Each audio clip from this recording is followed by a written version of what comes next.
Halo teman-teman semuanya, ketemu lagi dengan Surya MS Review teman-teman semuanya. Oke teman-teman, kali ini saya sharing ya satu teknik eh, menggunakan HP sebagai webcam. Oke teman-teman. Jadi ini saya membuat seperti ini. Itu awalnya saya terkendala dengan ini teman-teman ya. Anak saya juga istri juga sering melakukan Zoom meeting teman-teman ya. Saya menggunakan laptop ThinkPad X230. Ini adalah barang lama teman-teman ya, tapi powerful teman-teman ya. Ini prosesornya masih full. Kemudian juga bodinya ringkas dan juga dia adalah satu laptop yang tahan banting teman-teman ya. Terus memiliki fitur-fitur laptop bisnis lah yang pasti di atas laptop biasa, dan yang pastinya bentuknya ini ukurannya kecil dan ringkas sekali. Oke, saya balik dulu.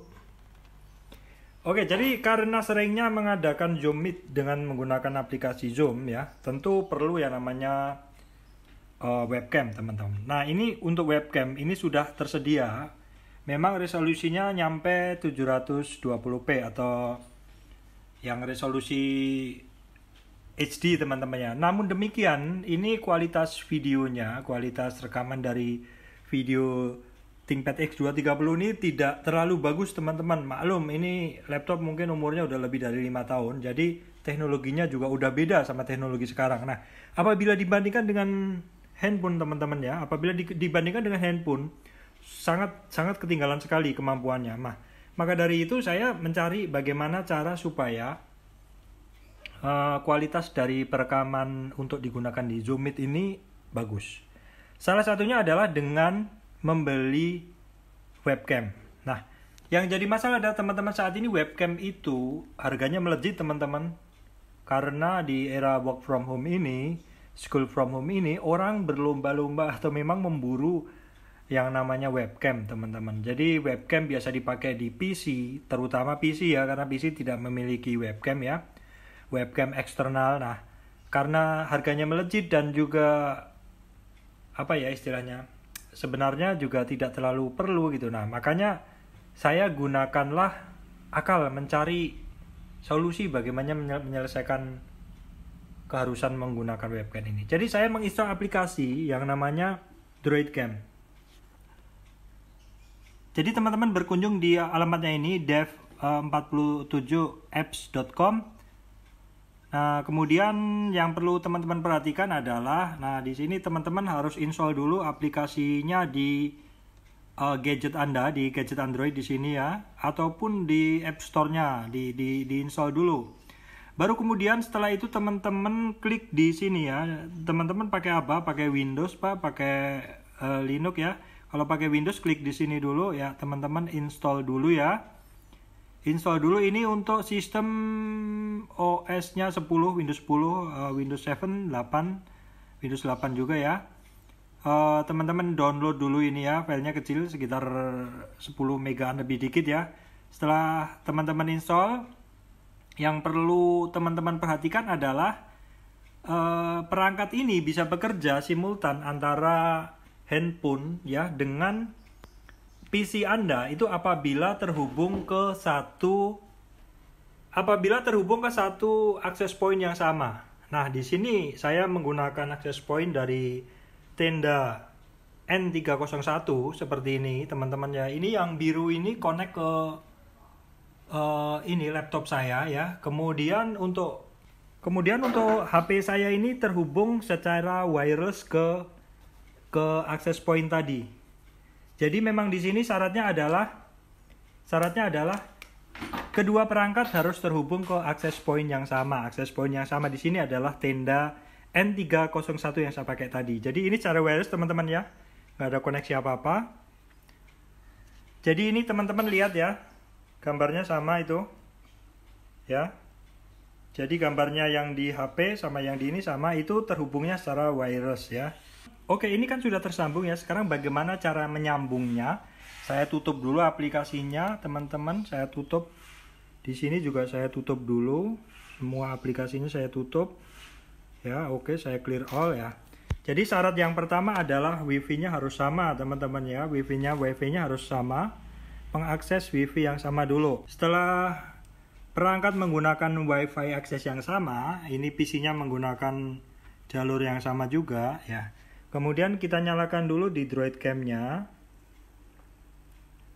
Kita nyalakan. Nah, oke teman-teman. Di sini teman-teman Oke, di sini teman-teman lihat di Droid Cam ini ada access point ya. Access point-nya saya tutup aja karena ini rahasia ya. Kemudian teman-teman bisa lihat IP-nya. Itu adalah Wi-Fi IP. Itu nanti yang teman-teman masukkan di PC. Kemudian ini yang di bawah adalah browser IP Cam Access. Jadi untuk teman-teman mau mengakses alamatnya adalah itu.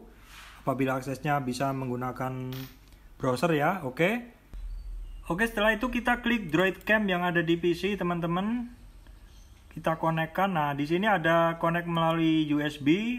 Saya tidak mencoba menggunakan USB, saya menggunakan Wi-Fi aja ya. Ingat tadi di sini Wi-Fi-nya sudah ini 192.168.0.105. Nah, itu dimasukkan di sini teman-teman ya, 192.168.0.15. Kemudian kita start. Oke, udah langsung muncul ya teman-teman. Oke, coba saya atur dulu untuk arahnya sudah betul. Nah, di sini teman-teman kalau mendapati kameranya tidak bisa memutar, silakan teman-teman setting di sini ya. Silakan teman-teman setting di sininya ada setting teman-teman. Ini ada white balance-nya mau diatur atau dikunci ya, atau seperti apa bisa. Kemudian di exposure lock, yaitu pencahayaannya kita kunci atau enggak. Bisa jadi kalau teman-teman aktif bergerak maju mundur, maka dia akan terjadi dia nanti akan terjadi semacam, sebentar saya putar dulu. Nanti akan terjadi semacam perubahan ini teman-teman, perubahan exposure. Jadi itu kan kurang nyaman. Jadi lebih baik teman-teman kunci aja. Exposure-nya. Nanti ini seperti ini. Lebih baik teman-teman kunci exposure-nya saja supaya hasilnya bisa lebih stabil ya pencahayaannya ya. Seperti itu. Oke, ini sudah nyambung ya. Untuk settingan lain mungkin perlu ya. Nah, untuk penempatannya teman-teman atur aja sendiri. Misalkan di tambah tripod, nanti ditaruh di bagian ya mana lah gitu, angle-nya yang paling bagus. Misalnya kalau saya contohnya seperti ini ya, angle-nya seperti ini, jadi tampilannya seperti ini ya. Atau bisa juga misalkan teman-teman taruh di ya kira-kira di atas seperti ini ya, kira-kira di atas seperti ini tampilannya supaya lebih enak.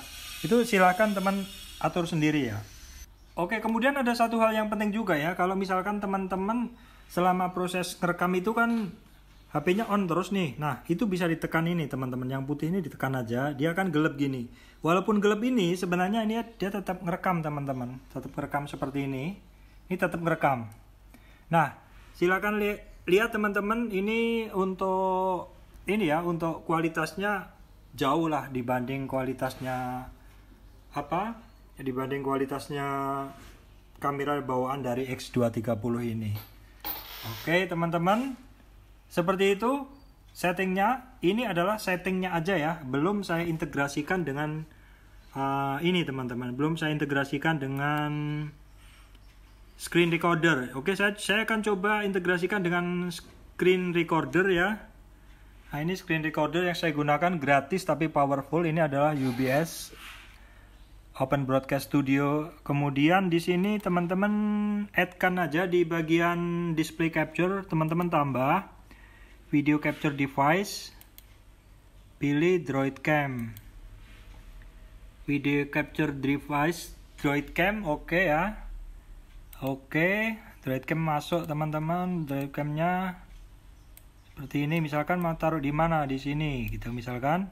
Oke, kemudian nih di sini ada 3 settingan teman-teman ya. Ini adalah desktop audio dari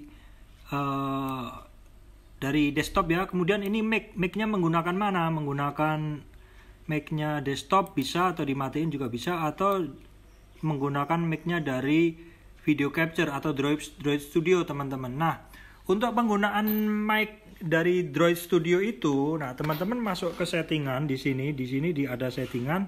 Nah, sebentar, ini settingnya mesti keluar dulu teman-teman ya. Jadi teman-teman di settingan nanti teman-teman harus aktifkan dulu mic-nya.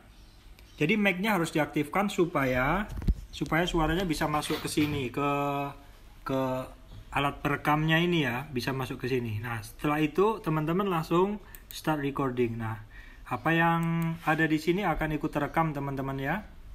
Nanti misalkan teman-teman presentasi atau apa juga, nanti hasilnya akan kerekam ke OBS Studio itu teman-teman ya. Seperti ini, kira-kira seperti itu. Ini saya balik dulu arahnya. Seperti itu. Stop recording. Nah, kira-kira seperti itu. Nah, untuk integrasi ke Zoom saya belum mencoba, tapi sesimpel tadi saya lihat integrasinya cukup mudah teman-teman. Jadi sama aja pada saat add kamera nanti pilih aja yang Droid Cam. Simple teman-teman ya, tidak susah. Saya yakin teman-teman bisa semuanya.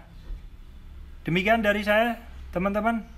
Surya MS Review membagikan cara menjadikan handphone sebagai webcam. Daripada teman-teman beli 700 sampai 1 juta ya, lebih baik manfaatin aja Androidnya yang teman-teman miliki.